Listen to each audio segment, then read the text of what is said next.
Hello दोस्तों, मेरी new video में आपका स्वागत है। आज हम समझेंगे ईएलएसएस फंड क्या होता है। इस वीडियो को पूरा देखिए और समझिए।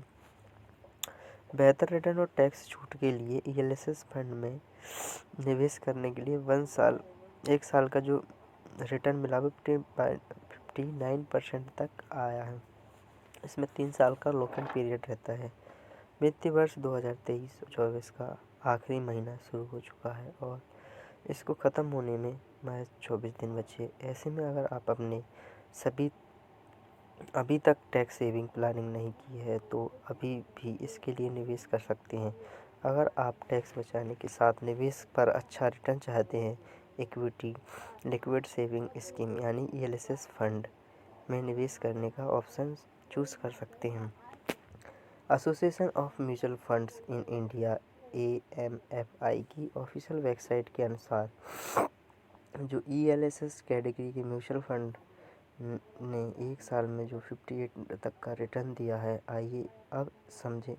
सबसे पहले ईएलएसएस फंड के बारे में जानते हैं और इसके बाद 1 साल में सबसे ज़्यादा रिटर्न देने वाले टॉप 10 ईएलएसएस फंड के बारे में भी जानते हैं। ईएलएसएस फंड क्या होते हैं? ईएलएसएस फंड यानी इक्विटी लिक्विड सेविंग स्कीम ऐसे म्यूचुअल फंड होते हैं जिनमें 3 साल के लिए इन्वेस्टमेंट पर पैसा ब्लॉक हो जाता है। म्यूचुअल फंड की इस कैटेगरी में आईटी एक्ट के सेक्शन 80C के तहत 1.5 लाख तक रुपए निवेश पर टैक्स छूट मिलती है।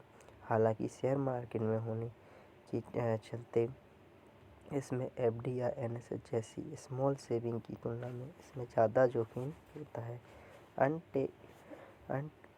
अन्य टैक्स सेविंग स्कीम के मुकाबले इसमें कम लॉक इन पीरियड है। Tax saving FD public private fund सहित अन्य टैक्स सेविंग स्कीम के मुकाबले ईएलएसएस फंड में लॉक इन पीरियड काफ़ी कम होता है। जहां टैक्स सेविंग एफडी के इन्वेस्टमेंट का पैसा 5 साल तक ब्लॉक रहता है और प्राइवेट फंड में 15 साल तक ब्लॉक रहता है और जो ईएलएसएस फंड है उसमें 3 साल के लिए ब्लॉक रहता है। हालांकि अगर आपको पैसा ब्लॉक रहने का एक बड़ा फ़ायदा है, लंबी अवधि के अनुसार रहकर निवेश को बढ़ावा मिलता है। आगे हेल्थ क्रिएशन में भी मदद कर सकता है। 3 साल का लॉक इन पीरियड ख़त्म होने के बाद ये मतलब नहीं है कि आप इसे आगे नहीं बढ़ा सकते, इसे आगे भी बढ़ा सकते हैं। जो बेंचमार्क होते हैं, बेंचमार्क के बारे में समझेंगे थोड़ा। बेंचमार्क आमतौर पर भारतीय शेयर बाजार की BSE सेंसेक्स निफ्टी जैसे मार्केट सूचकांक होते हैं। इसके साथ म्यूचुअल फंड के रिटर्नों की कंपेयर किया जाता है। मतलब जो BSE और BSE सेंसेक्स निफ्टी है उसमें जो रिटर्न आते हैं इंडेक्स के, उसके मुकाबले इसमें कंपेयर किया जाता है।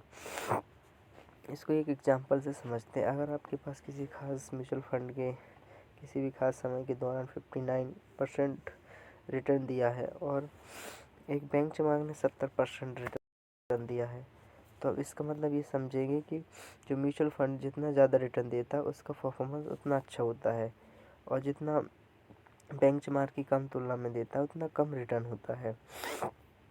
लंबे समय में एसआईपी के जरिए निवेश करने पर ज़्यादा फायदे।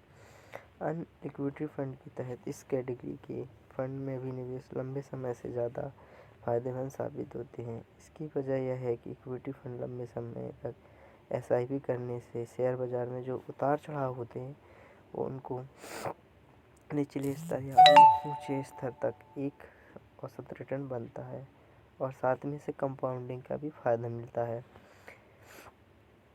एसआईपी का सबसे अच्छा तरीका, शायद इसे निवेश का सबसे अच्छा तरीका कहना उचित नहीं होगा, लेकिन यह नियमित आय वाले लोगों के लिए निवेश का अच्छा तरीका ज़रूर हो सकता है, जैसे कि वेतनभोगी और कारोबारी जिनकी हर महीने एक निश्चित आय तय है।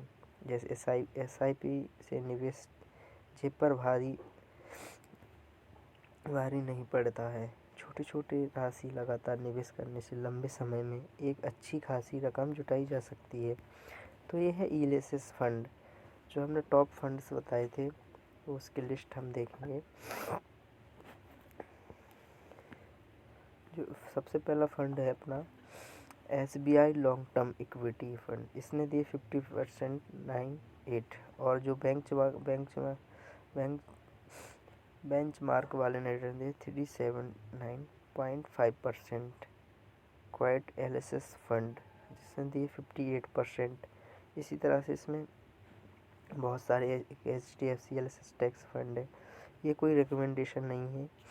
और इस वीडियो को इन्फॉर्मेशन लगे तो लाइक सब्सक्राइब कीजिए। और आपके पास डीमैट अकाउंट नहीं है तो आप इसमें डिस्क्रिप्शन में लिंक मिल जाएगा एंजल वन का, आप डीमैट अकाउंट वहाँ खोल सकते हैं, फ्री ऑफ कॉस्ट खुलता है।